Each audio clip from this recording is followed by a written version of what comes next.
Good afternoon, everybody. My name is Ralph Wiegmann. I've been working for IF for 23 years now, and I think my first visits to Turkey are about 15 years ago on behalf of IF. And first of all, I would like to thank you for spending some of your weekend time with me. So I hope you think it's valuable for you. Before we start and go into the topic of megatrends, I would really like to know who I'm talking to. So if you are kind enough to give me a sign. So who of you is a professional designer? Okay, few. Who is student? That's what I thought, majority. Okay, who has any different profession? A few. Okay, majority is students, some professional designers, and some other professions. So it's always a little bit difficult to really get deep enough if you have a variety of target groups in one and the same room. I will try. I have prepared 3 different areas I would like to talk to, and we will see if I can catch your interest or if you think it's getting to bore you. So in case it's too boring, let me know. And in case you have questions, please don't hesitate and just give me a sign, and you can always interrupt me. We don't have to wait until the very final slide, okay? So megatrends is something it's very influential. Now I direct it a little bit more to the students because you are the largest group in the room. Because it will influence not only your lives, it will influence your job as a designer as well. And it is very critical and important for you to understand what megatrends really mean. That's why we defined a little bit. There are 11 ones right now. We have defined a little bit what a megatrend is, because everybody is talking about trend. But very often, and mostly, you mean short-term trend. So that's color of the next season, right? Will you wear pink or yellow or blue? This is a short-term trend. We can call it fashion trend. This is not influencing our life, maybe our lifestyle. So a megatrend is something that lasts for 30 years or longer. So if you're a student of 20 now, the megatrend will last until you are 50, okay? That's something influencing you in different ways. And if we will go through those megatrends now one by one, the challenge for you is to figure out how can you make use of the megatrend in case you are a designer or you will be a designer.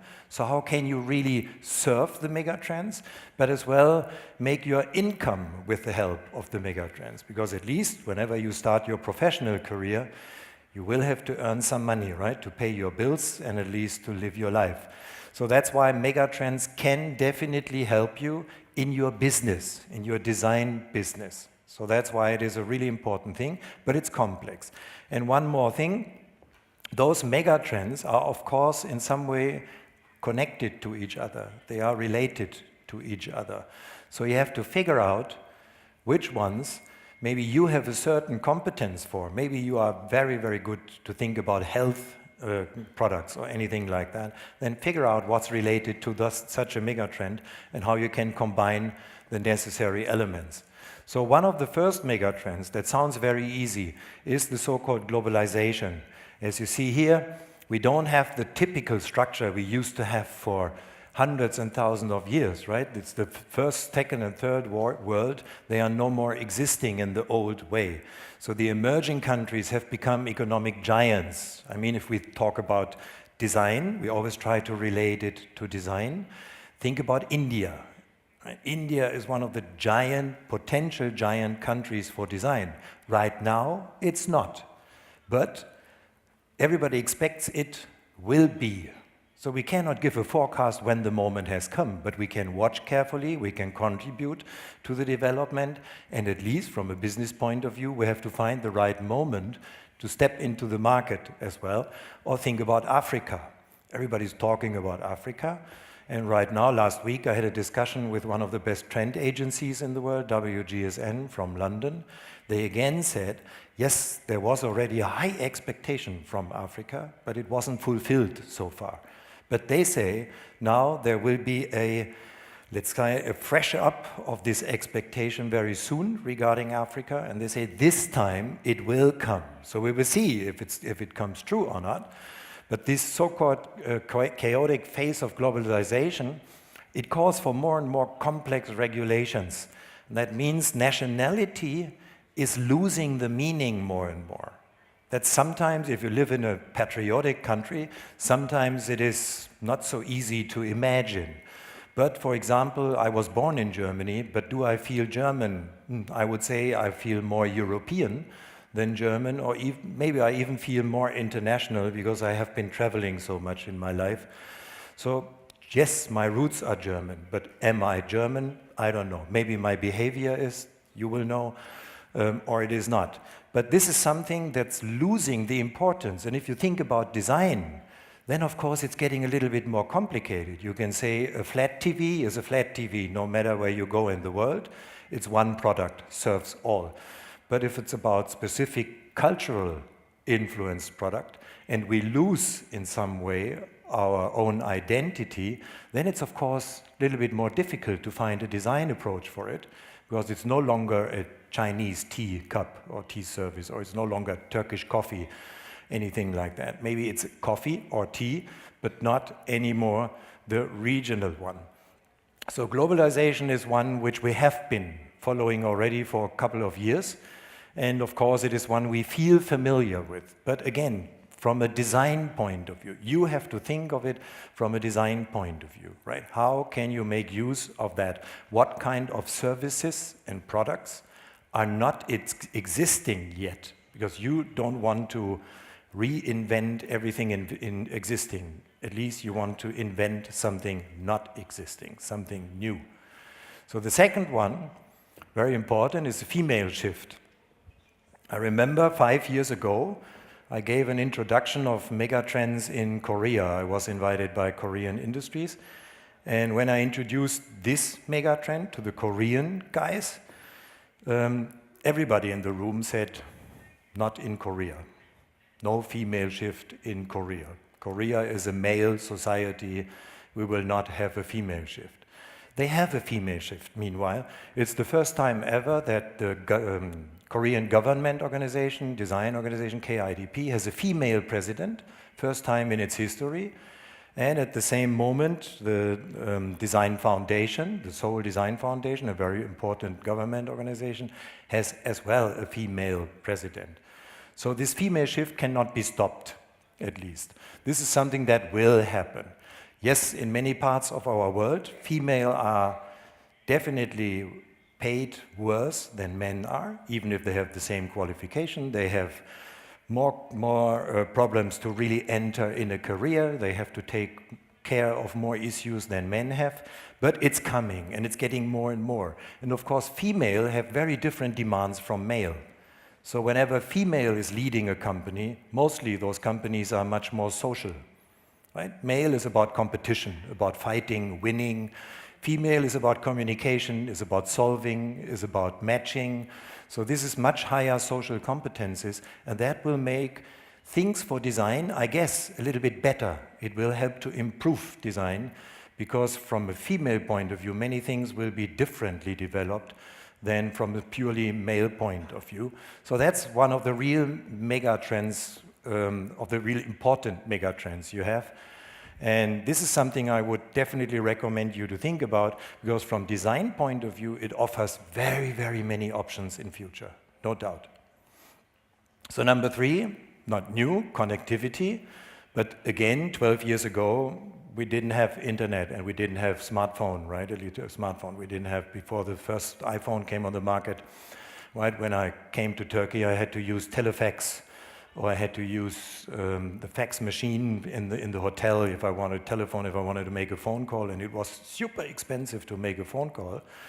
But right now, connectivity is everything, and we all, I'm sure some of you will in between permanently check out your emails or your WhatsApps or your WeChats or whatever you may use.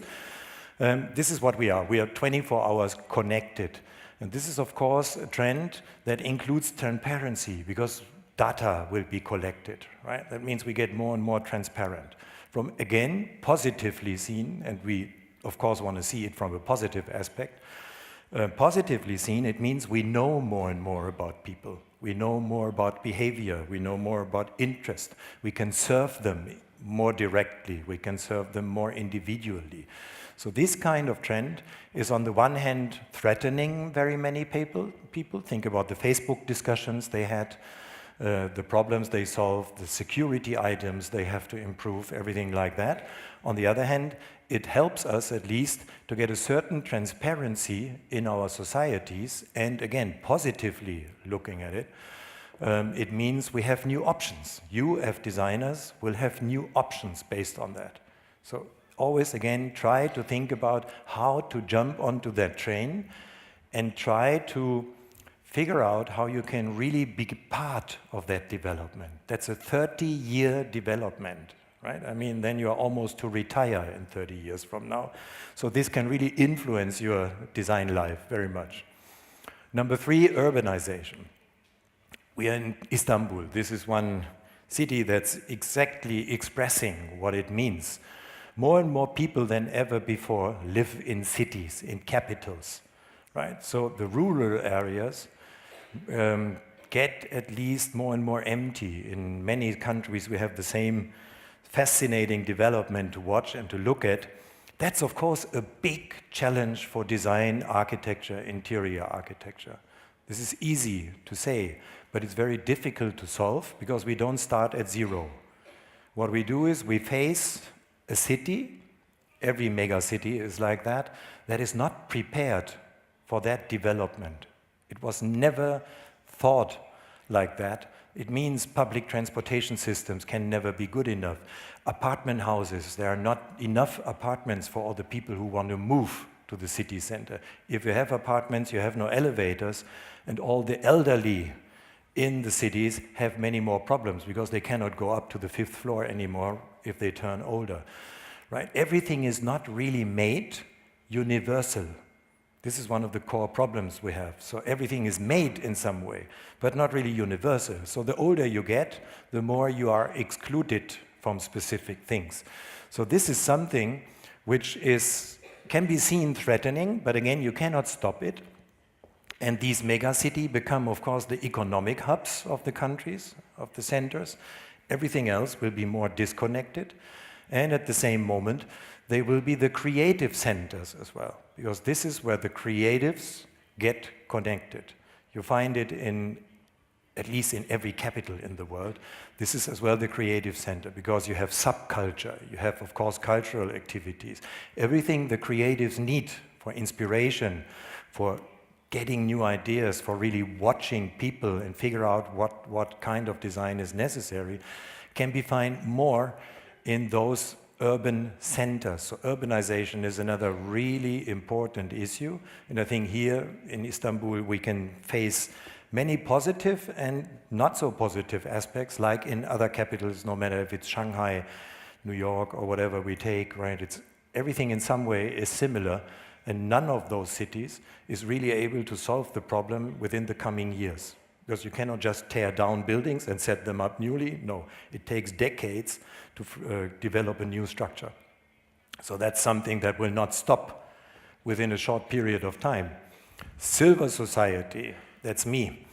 So in the past, whenever you got old, I mean, here in Turkey, you have a lot of respect for elderly, so that's in some way a very nice cultural approach. But in general, of course, you are more and more disconnected the older you get, right? Disconnected from technology, disconnected from culture, because very often elderly move out of the city centers, they go to retirement places somewhere 20 kilometers away. More difficult to go to the doctor, more difficult to go to the opera, more difficult to use cultural options. That means this was the past. Now, the young, old generation is totally different. If they don't want to retire, they don't retire. If they want products, they want good products. This is one of the most important target groups for design, by the way, because they have more money to spend. This is the thing we all know, right? If you are very young, you need money, but you don't have it.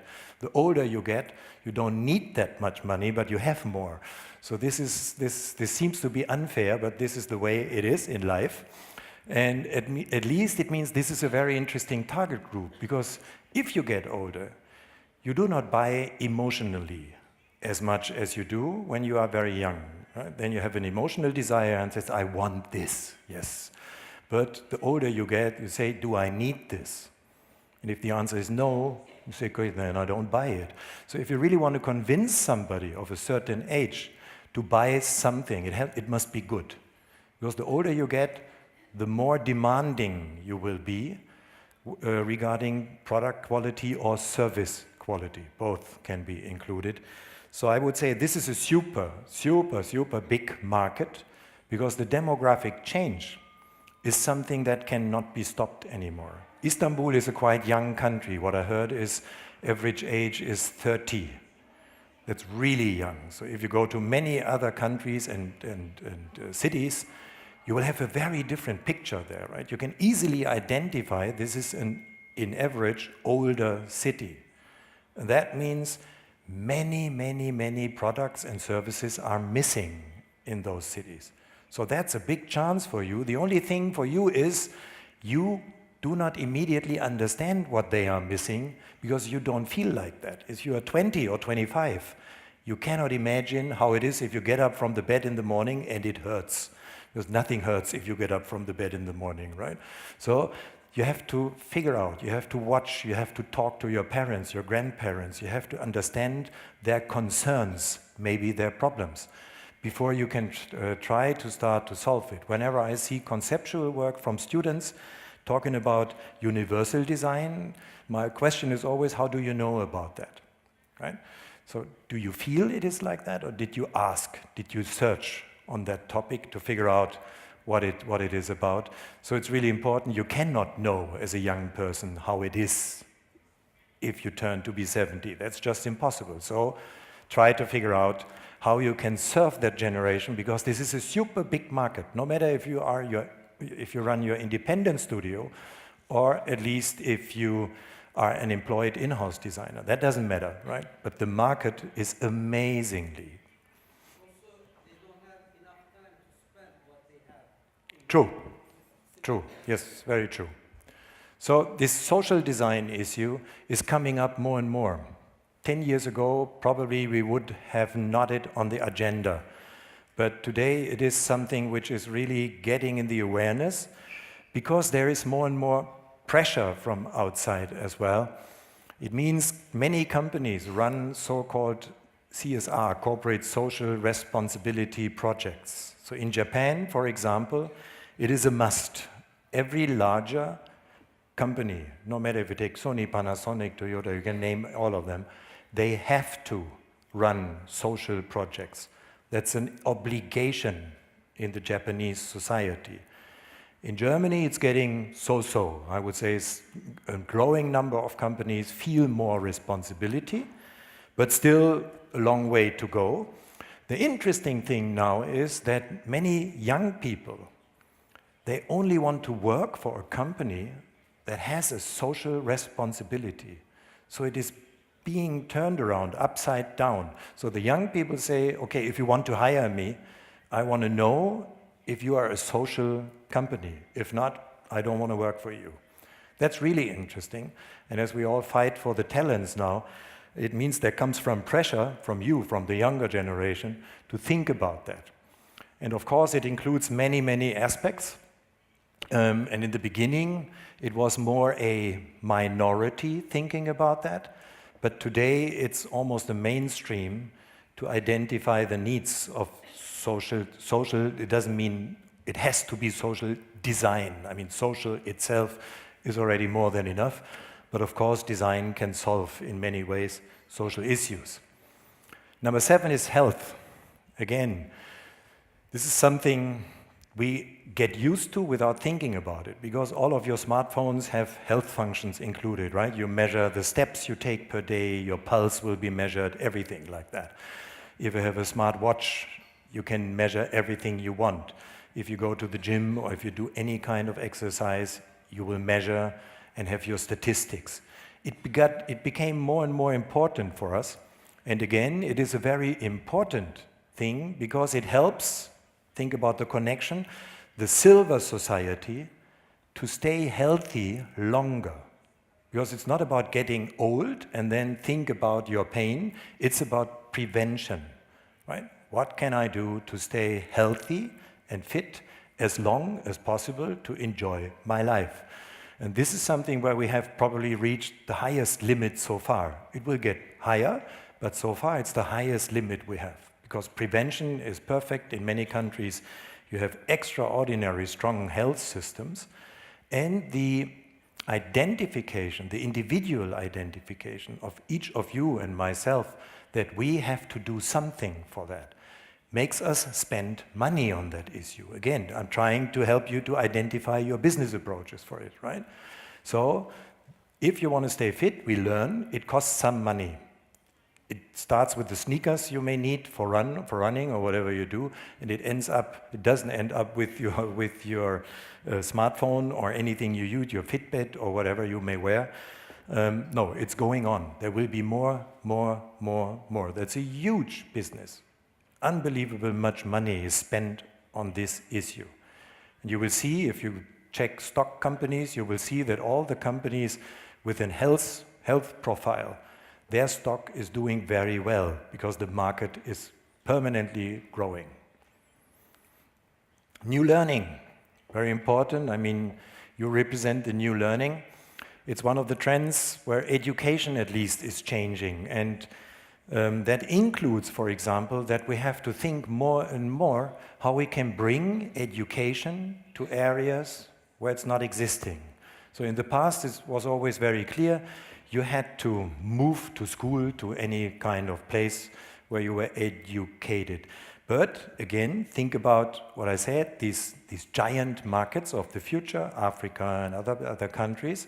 Sometimes you have to bring education to some villages, to any kind of places where education is not existing, because they cannot go there 30 kilometers one way in the morning and 30 kilometers back in the evening. So we have to find a way to make this educational item much more flexible, much more usable, much wider in some way, and of course with a much easier access to a constantly growing learning curve you have.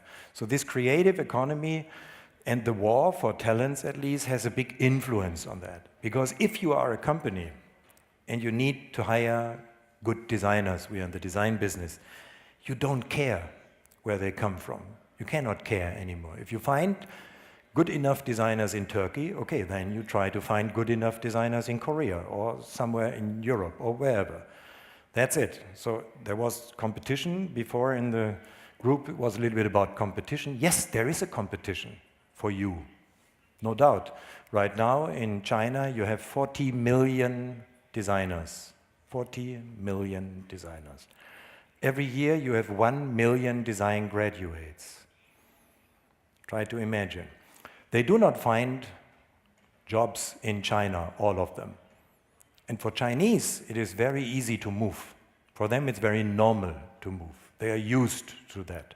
They are nomads. For them, it doesn't matter if they go from this city to that city, because they are used, if they want to make money, they have to move very often. So they will come everywhere. On the other hand, it will mean you, as a young professional designer, may have to think about moving as well. Maybe you have to move to other places as well to set up a business, to get clients, to be successful, whatever is necessary. That means this kind of education is getting a more and more global issue. And of course, language is still one of the most important areas we have. I'm really traveling a lot, and if I'm in Japan, without translation, nothing is possible. If I go to schools in Japan and want to discuss with students, without translation, impossible. If I go to Korea, the same. So Taiwan, of course, very well. So this education in terms of language in the first group of skills is something you have to have. So we even turned our website to English only. We even terminated German there. Right? So our website is only English. Even as a German-based organization, we terminated our own home language, mother language. Mobility is, of course, something we all know about, we all feel about, but it has every year it has more impact from many sides, right? In the beginning, it was mobility in terms of we can go whenever we want, wherever we want. That was how it started, right? Being mobile. So at least today, it is much more than that. Today, it includes environmental issues. It includes sustainability issues. It includes CO2 reduction. It includes so many things nowadays that this became one of our key topics in everyday media, right? Every day we read about Tesla and Elon Musk doing this or that or that. We read about the other car industry having a diesel scandal or trying to solve an issue. We read about e-mobility, which includes e-bikes in a very good way. And again, related to silver society, more and more people with a certain age will go by bike. I myself, I use when I'm home, most of the time I go by bike. I don't use my car anymore. So this is mobility is getting wider and wider because the facts influencing mobility are getting more and more. And again, the young ones in the room, I'm sorry to tell you, but it will be your responsibility to take care of all the mess my generation created. We created a lot of mess. We made so many mistakes in our generation, and I really feel sorry in some way, but we have to pass it on to the next generation, and that's you. So you will unfortunately have to try to solve some of those problems we created, and mobility will be one of the facts. I'm pretty happy to see that the importance of cars is shrinking. So if I talk to younger people today, very often they say, I don't need a car anymore, car sharing is okay. I go by public transportation, I go by bike. So the importance of car, the image status of car is changing a lot. When I was young, car was very important, right? No car, no girlfriend. So that was a very simple relation. So you needed a car and you needed a driver license, right? That was a very clear message. But today it's luckily a little bit different from that. New work, again, related to many other aspects. That's something where company structures and workspaces are changing. I mean, you are the creatives. That means, do you really need a permanent office space to sit at one and the same desk every day? No. Your creativity is here, right? You carry it around. That's in your brain. So at least you can sit and work wherever you want or wherever you are allowed to do in case you are an employed designer. Your creativity never stops. You cannot stop creativity, right? If yes, something went wrong, maybe then you should change the profession. But whenever you are a designer, you cannot stop being creative, right? I mean, some of the very genius designers, heroes of many people like Dieter Rams and others, they are 85 now. Can he stop being creative? No, right? A couple of years, I took him for a car ride to a place in Austria. And then he was always watching at windmills, right? And said, do you know anything about that? And I said, yeah, a little bit. So we shared my little knowledge about windmills, efficiency, and blah, blah, blah. And then he didn't say any word. He just sat next to me, took paper, and started drawing. I said, what are you doing? And he said, yeah, you know, I understand how important windmills are. Yes, but why do they have to be so ugly? There must be an option to create something that's not that has such a negative visual impact on our environment. So for 3 hours, he didn't say anything. He was just sketching, drawing. That time he was maybe 80. So, and this is, I mean, he started to work, if you want, right? Sitting next to me in the car, he started to work because he saw something disturbing him. And he thought, I have to solve it, I have to try to solve it. So that means this new work is very difficult for traditional companies. A traditional company has difficulties to understand if you say, I sit in a coffee shop and work. For them, working means desk, right? You sit at your desk and you do your job. And it takes a while to break up these kind of rules and really help the companies to understand that at least the outcome is what counts and not the question, do I sit from 8 to 5 at a desk and do something and draw and whatever you do. So at least this is something where the work-life balance, very often we talk about work-life balance, this is something disappearing in some way. right? And you may have, later on in your profession, you may have problems to really differentiate and say, is this leisure time or am I really just creating something? But honestly, as long as you feel comfortable, it doesn't have to worry you, right? I mean, as long as you like what you do, it doesn't matter if it's leisure time or if you just create something right now. The question is, do you like what you do? If you do, all is good. If you don't, then it's again something to think about. But this new work is another mega trend which is not as important as silver society or this urbanization. They are stronger. But it is one of the mega trends within the forecast of all agencies. This is, of course, something we face more and more, being individual, right? All of us today has the strong will, the strong wish to be a little bit different, to be a little bit individual, to be a little bit different from the others. So we get, of course, many opportunities. You can configure many things, right? You can even configure your sneakers. Unfortunately, we call it, you can design your sneakers. I really don't like that, because you do not design your sneakers. You just configure the deco. That's it. You have no idea how to design a sole or anything like that. But we always use design for that, which is a big mistake. So at least it's a configuration system. We have like your car. You can configure your car and say, I need an aircon and I want it in blue and I need this. And that's a configuration. But please don't say it's a design. No, if it would be a design, everybody can be a designer, and that's not true. You have to major in design, right? So protect your profession. That's something which is very important. But individualization cannot be stopped, right? It is something very strong, and it is very human. It's in all of us, at least, right? Somebody is more expressive, somebody else is less expressive. And we always look at the more expressive ones, and maybe sometimes some of us think, I wished I would as well be more expressive. But some of us are a little bit more reserved and do not really express that much, but maybe we try to get a specific product or a specific color for something, and this is the way we express being individual and different from others. But of course it's a big market, but it means you have to think down to one product or service for one person. That makes it, of course, more complicated if you think about mass production, right? So here we come to a point where we say, okay, if everything is individually configured, then it's getting more complicated for production. It's getting wonderful from a design point of view, because you can create many differentiation aspects for clients, but at the same moment you have to solve the problem regarding production and everything else.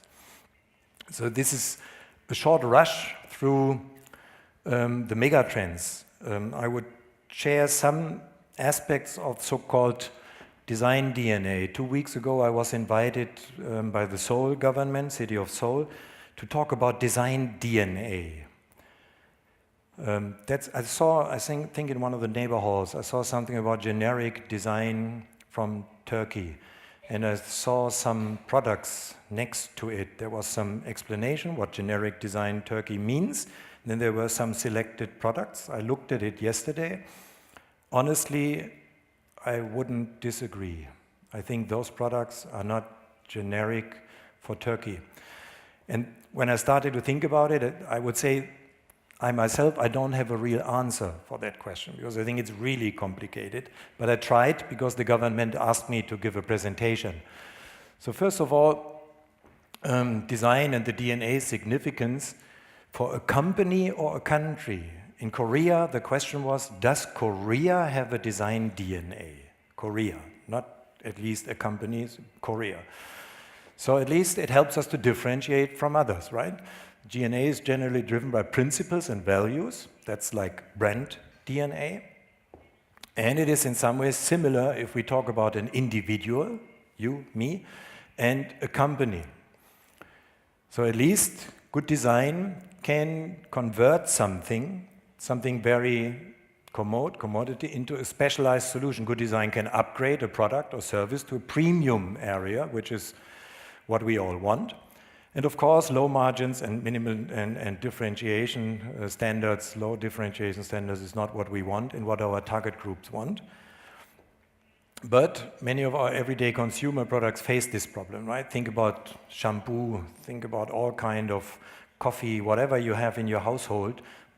You have hundreds of choices, right? If you stand in front of it, how do you really choose your shampoo? Maybe you choose the one you have been using for a longer time, or you choose the cheapest one, but is there a rational criteria for choosing it? I have my doubts. And with the DNA, it is the same question: what makes you different from your competitors? First of all, I think DNA is something a company may have in some way. A country, to me, is at least the sum of internationally known brands.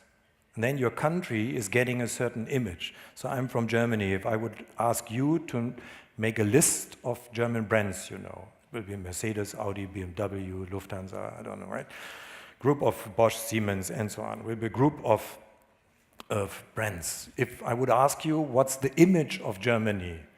You may say long-lasting, reliable, engineering, these kind of things.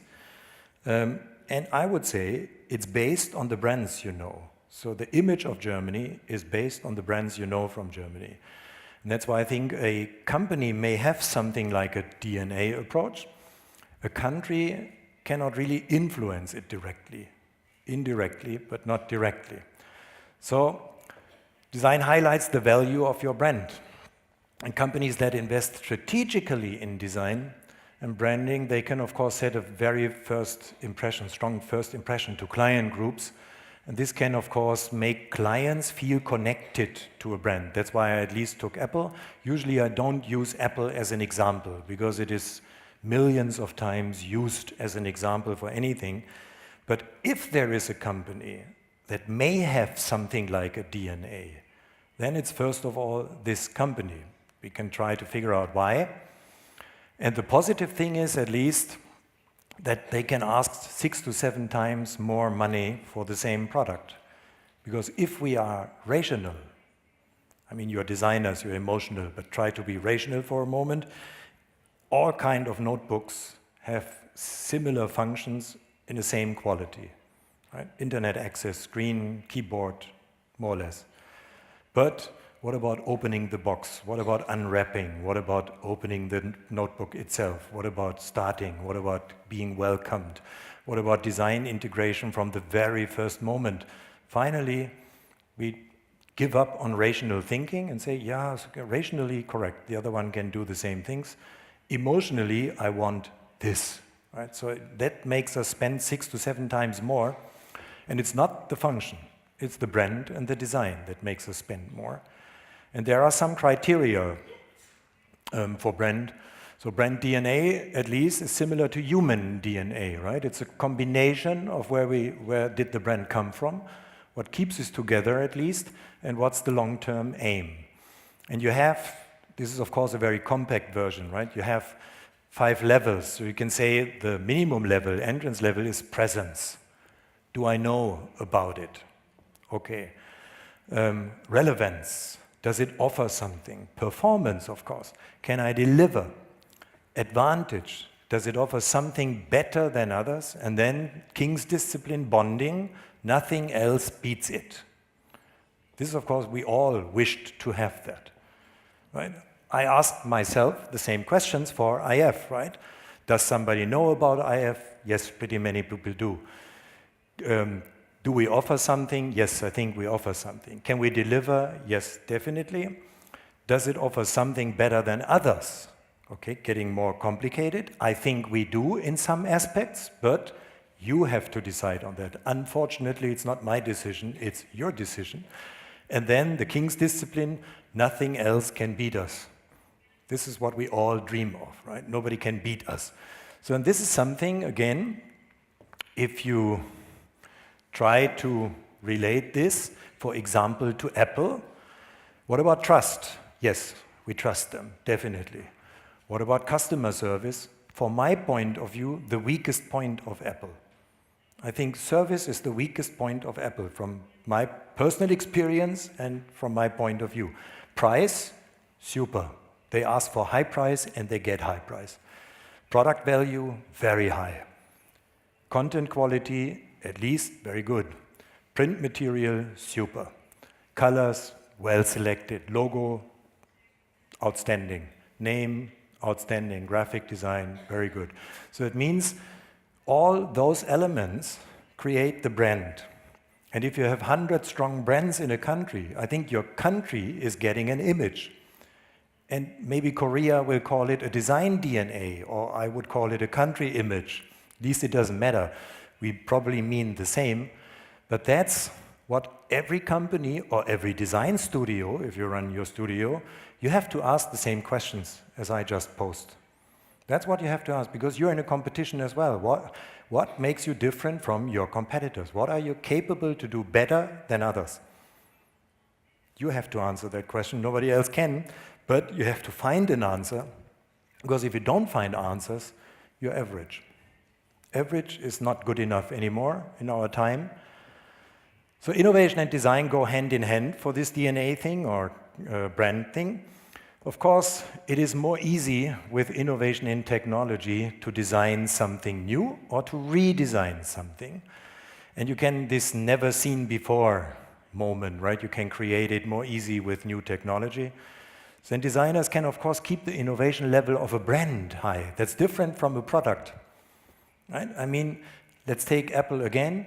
The brand image, the innovation image of Apple was outstanding for a very, very long time, since the very beginning. It was outstanding. So today, they have some problems to keep up with this level from one iPhone generation to the next, right? There is the latest iPhone generation. Experts say, okay, it's more or less like the iPhone X, like 10.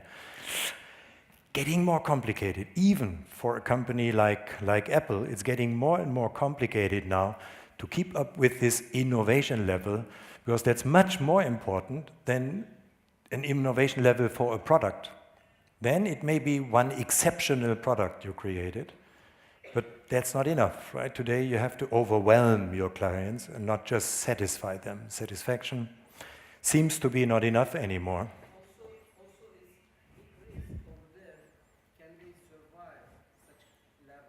That's true. You maybe you just said you have to keep up with the level to survive at least as well on the longer run. It's very true, and we will see how it's going on, this story. But right now they have reached a point where it seems to be a little bit more difficult to really get further. So customer journey, that's something really interesting. I don't know if you are familiar with. We all talk more and more about service design.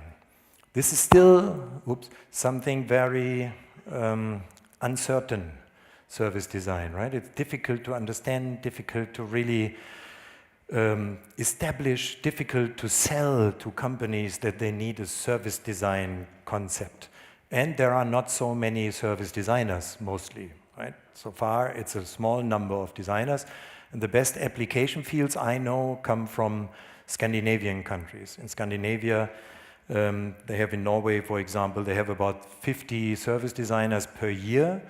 They are immediately hired by insurances, hospitals, public services. They hire service designers so far. So in the industries, it's still rare to hire a service designer. But if you think about it, that's my view on it. This kind of service is at least the most important aspect to keep clients connected to a brand or to a company. It's not the sales moment, it's the service moment. Whenever you have a problem to solve, then it's the moment to find out if this brand is really serving you or really respecting you the way you want. So at least in the service design area, they call it a customer journey. So you slip into the shoes of your client and you try to figure out all the pain you create for your clients, all the bad service you create, all the disappointment you create, all the things disturbing or really making your clients mad maybe with your companies. You really have to figure out where are the weak points. This can be very hurting, such a process, honestly, because of course everybody says my company is good. Good in all areas, right? That's what everybody believes in, but reality is very different. and if you really try to find it out honestly, then you have, of course, a chance to increase and improve these kind of services. So again, today customers are more interested, at least in solutions and not in features. Right? You want to have a solution for something. It's not about having a specific feature in this or that product. What you want is a solution. That means you have to bring it down to the simplest possible solution in your design. Think about the target groups. Wide target group from 15 to 70. You need a simple approach to give everybody the chance to use and become happy with what you have designed. For that, you have to listen to clients. If you don't listen, very difficult. There's many principles about good design. Dieter Rams has his 10 principles and many others. Of course, if you run an award like we do, you have criteria, which is a little bit different from principles that you follow. And I didn't want to reinvent design principles because there are people with much, much, much stronger competence than I have to think about that. But at least I think good design means deleting the unnecessary, because we have too many unnecessary things in our product world today. Too many buttons we don't need, too many functions we don't need, too many everything. And I would say we have to delete the unnecessary. At least good design should, of course, make products intuitively usable. This is a dream, but very often it's not reality. Whenever you have to use a user manual, you know intuition is not really given. Good design creates a social impact whenever possible. I truly believe this is more and more necessary. We have to think about a social impact. We have to think about how we contribute to societies by designing something, no matter if it's a service or if it's communication or if it's a product, but we have to contribute to societies. This is more and more necessary. We cannot just design anything and finally feel unhappy with everything we did. And good design solves, and it serves, of course, innovates and increases and improves. More and more, when I have discussions with students and I ask, what about design? It's very rare that I get the answer, design is about responsibility. So when I started to work for IF and I tried to learn about design, and I had my first discussions with designers like Achille Castiglioni, Ettore Satsas, Richard Zappa, Dieter Rams, I asked them, what about design? And all the time, one of the answers from everybody was, it's about responsibility. If we designers do not feel responsible, who else should? So, and I think in many schools, the term responsibility is nowadays disappearing more and more.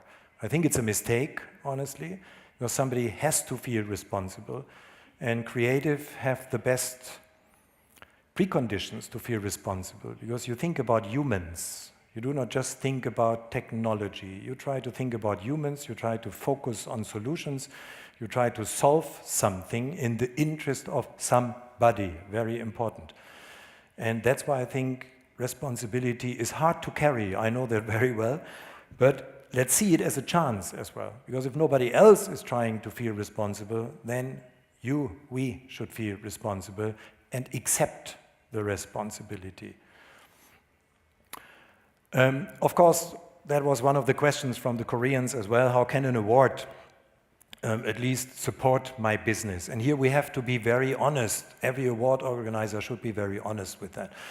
Like design itself, an award is no guarantee for success. But that's the same with design. I can hire a designer, but it doesn't mean I will be more successful.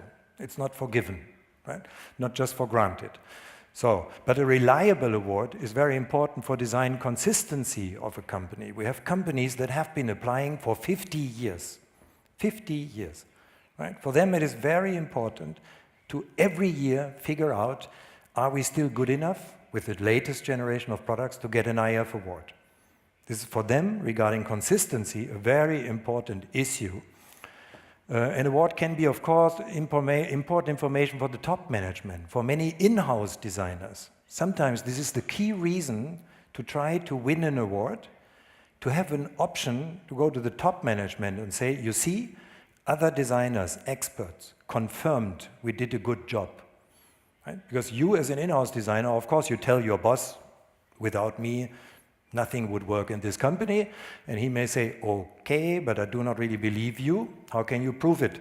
And then an award can be one of the options beside market success, of course. But we all know even a good design can fail in markets, right? Because it's a combination of disciplines. Good or bad designs need marketing, sales, communication, everything like that. So we know even poor design can be very successful, and sometimes good design doesn't succeed in markets.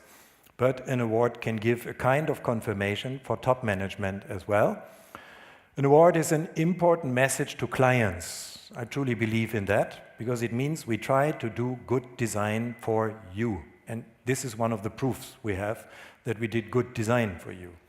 It can definitely bring media awareness, but very honestly, only very few awards can create media awareness for you if you are an award winner. So this is not really just easy to do. I mean, we have been doing our things for more than 65 years now, and it took decades to really be able to give this promise. An award can bring reputation. Yes, it can. But not every award can bring reputation. Like in every other area as well, I would say 90% or more of the existing awards are probably useless. But in good economic times, the industry applies to many awards because they have money to spend. They say the more awards we get, the better it is. Right? No differentiation. Some companies have real award strategies. Philips, from my point of view, has the best design award strategy in the world. It's amazing how they approach the question what award they apply for, how they apply, with which products they apply. Samsung has a very strong design award strategy, but that's rare. In good times, companies spend more money on it. In bad times, less money. So it's not really a strategy. So this reputation issue is something which can help us to differentiate our award from others. But as I say, only very few international awards are prestigious enough to really offer this kind of value. So, and I would just briefly, this is the third part, go through how we try to differentiate, or if you want, how we try to set up our brand promise. So one thing is the IF Design Award. If I have time, I'm always checking the watch. If I have time, I would like to share 1 or 2 videos to finish with you. This is not just primarily focused on commercial aspects. That's another thing you have to know about awards. Yes, we are profitable. I don't say anything else. But we are owned by a foundation. And if we are profitable, the money will be spent on talent support, on social issues, everything like that.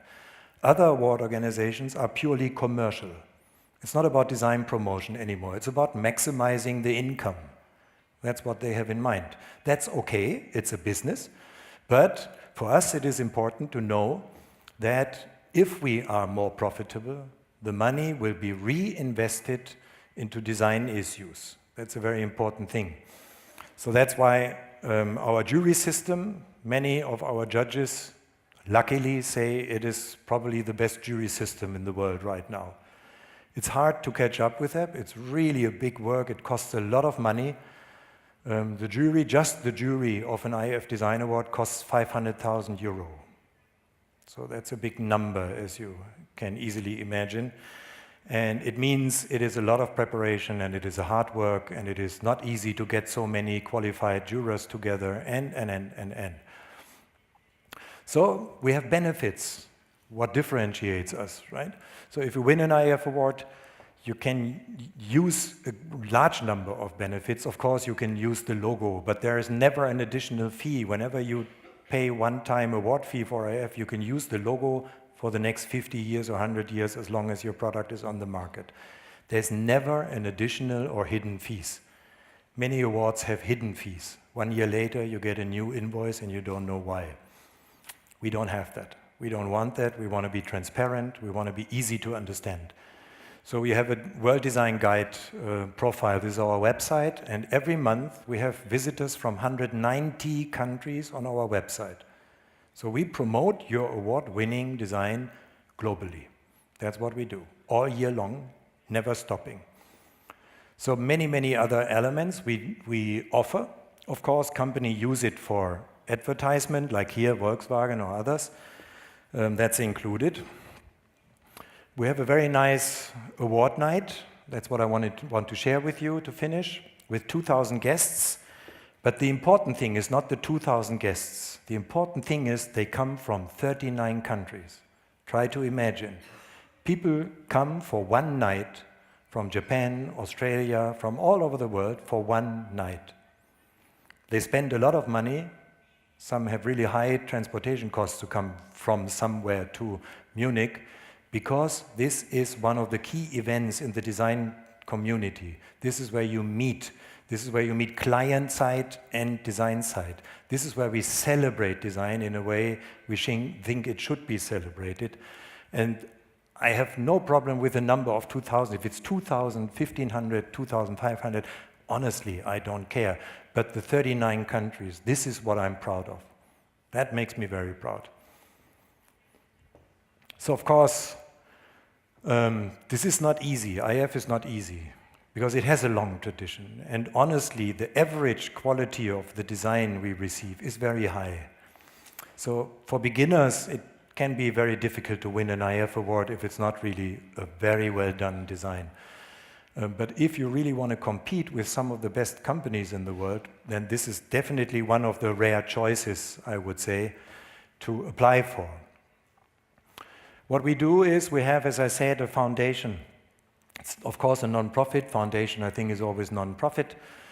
And it was established 2018. Before it was like an association, and now we changed it to a foundation, which is probably the most integer form of an organization you can have, because it's government controlled. Ministry of Finance is checking every year if everything is done fairly. So this foundation is supporting research and science, education, culture, social engagement, environment, and sustainability. So they take money from the corporation and spend it on these issues, right? So we try to support design in different ways. So it's 100% shareholder. It's not my company. I'm just an employed manager, and I have to take care of IF and the brand for a certain period of time. And one day, somebody else will go on with that. Our social commitment, we try as well. We have a social impact prize. This is totally for free. Everybody can apply a social project without any costs. It doesn't cost anything. Every application will be shown and published on our World Design Guide permanently. You can permanently update projects. You can upload new videos, new information, whatever you want. We publish it. At least we give a prize money of 50,000 euro every year for one or some selected projects to support them a little bit, and we create a lot of awareness and PR for them. So this is something that costs us, because we have a team for that, pretty much money, but we see it as an obligation. Right? We think a design organization like IF should contribute to society. We have really interesting projects from all over the world, very touching projects, to be honest. Some of them really show very, very well, if we can say well, what kind of dramatic situations we have in some parts of the world. And the categories of this social impact prize follow the Sustainable Development Goals of the United Nations. So these are the categories for our IF Social Impact Prize. So that's one option how we try to contribute to societies. The other is our Design Talent Award. We have been doing that for 15 years now, or 17 years now. And every year we receive about 10,000 applications from students from 60 to 70 countries. Of course, everything is for free. I have to say that because other design awards charge students. Honestly, I think this is very terrible, because students should never be an issue to make business with. So we think it's an obligation to support students. We can really make profit with you. So that's why in our award, of course, everything comes for free. And opposite, we even spend money, prize money, for the ones that will be selected. There are always topics, right? Like, what if IF sharing was the new buying? What if virtual reality could help you prepare for dangerous situations? Things like that. So, and you have to focus on one or several topics if you want to apply.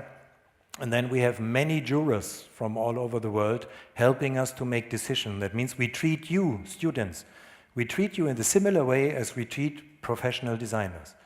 We have competent jurors to select and evaluate the work you've done. This is, from our point, very important for you, because later on, whenever you decide to apply for an award, it will be the same situation. So just some numbers to finish. We have our own ranking system based on our IF Design Award.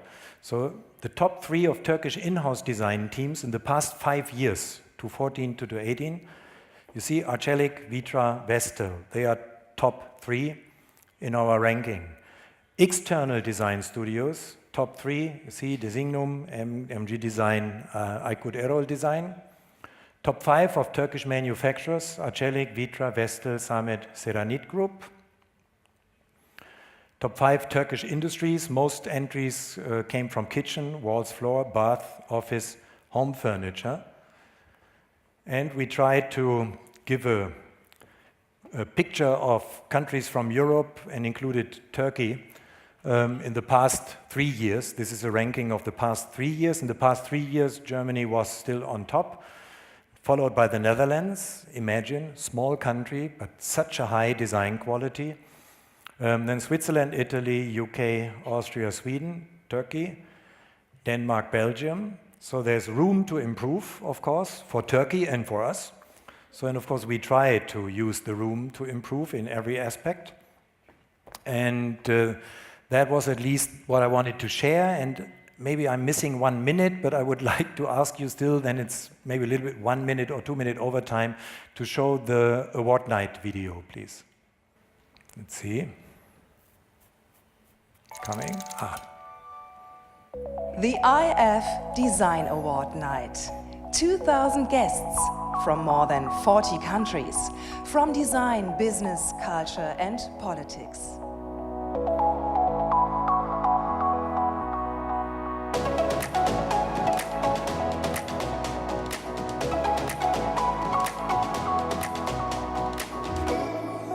Time to celebrate. Good evening from the BMW Welt in Munich. After this welcome, everyone here awaits the award ceremony. In a couple of moments in this festival room, the IF Gold Award winners will be honored. And so, we pass on to the stage. 75 times gold. The best competition participants in 7 disciplines receive their golden IF sculpture. The IF Design Award is one of the most prestigious design competitions in the world. And for 65 years, a sign of trust and good design. The best designs were just honored by IF CEO Ralf Wiegmann personally. We will ask him right now about the highlights. Herzlichen Dank, dass Sie da sind. Haben Sie einen schönen Abend. Dankeschön. Here he is, the host of the award ceremony. Ralf Wiegmann, how did you experience it? What was special? Exciting. After being nervous, followed with excitement by excitement. Very touching, honestly very touching, especially the 2 African projects were just outstanding and amazing.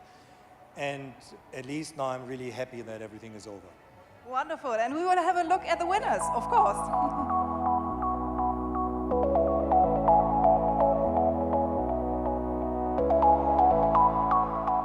The award winners have only just started to celebrate, and now we are in the middle of them. Congratulations. What does this Gold Award mean to you? I'm really proud, to be honest. I'm really proud. I mean, this is not just an award, you know, and certainly it's the gold one, you know. This is pretty nice. I mean, we spent so much effort into these little items, and so I think it's nice that we got it, you know, from the jury. I'm really happy. This is very prestigious award, and of course everyone is happy. Me, myself, I'm very happy, as it's like honor to my child, to our products. So we're all very glad. We are very happy to receive the IF Design Award and even more the gold one. So Bulgaria makes watch and jewelry, and the gold makes sense with our history. What does this Gold Award mean to you? Well, it's a recognition from the experts in the design world, so it means everything to us. It's absolute pleasure to receive a gold award. Muito obrigado, viva Portugal, viva o M-Design. And this is enough reason to celebrate, and that is what we are going to do now.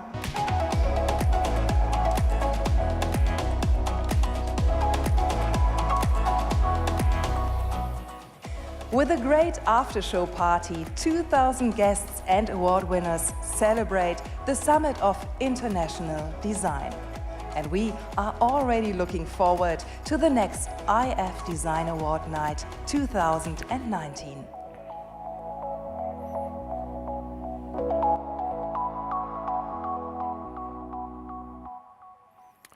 So that's how we think design needs to be celebrated, especially in such an award night.